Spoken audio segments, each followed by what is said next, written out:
All right, savages and gentlemen, next fight. Ange Loosa versus Bryan Battle. Ryan, what do you have for Bryan Battle? Bryan Battle's an interesting character. He won the Ultimate Fighter, really impressed us in that show, especially the ninja choke against Andrei Petrosky, who's a phenomenal wrestler and grappler all around. This guy has a habit of potentially dropping the first round and coming back to get the finish. Over and over again in his career, he potentially loses the first round, like I mentioned, then comes back, snatches victory away from the jaws of defeat with a rear naked choke, a guillotine choke. It doesn't matter if you beat him a little bit early. He's resilient. He's tough. He's got that will. He's also a finisher. This guy has two sub-minute knockouts. He's a 14-second right hook knockout over Gabe Green, and he knocked out Sato with a head kick in about 44 seconds. Phenomenal, phenomenal, very interesting prospect in this division. I think he's great everywhere.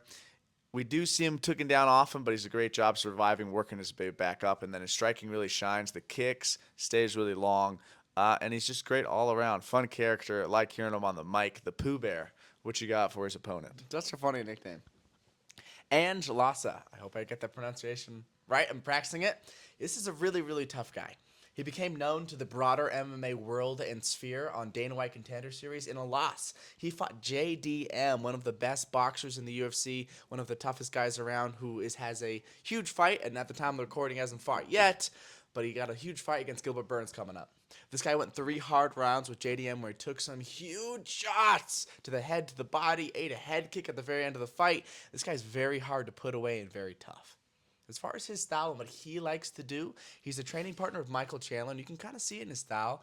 He favors pressuring, boxing with 1-2s, trying to get in, and shooting double legs. He's also okay with getting you on the fence and then letting go with flurries and combos. Against Reese McKee, he dominated most of that fight, but in some of those moments where he's trying to do flurries on the fence, he was getting tagged with shots, and I could really see that being a problem with Bryan Battle, especially when we look at that short fight Bryan Battle had with Gabe Green. Gabe Green really tried to pressure him off the bat, tried to swing against the fence. Battle was ready for it, kept his eyes on him, and found a massive counter right hook to knock him out. That's troubling in this fight for me.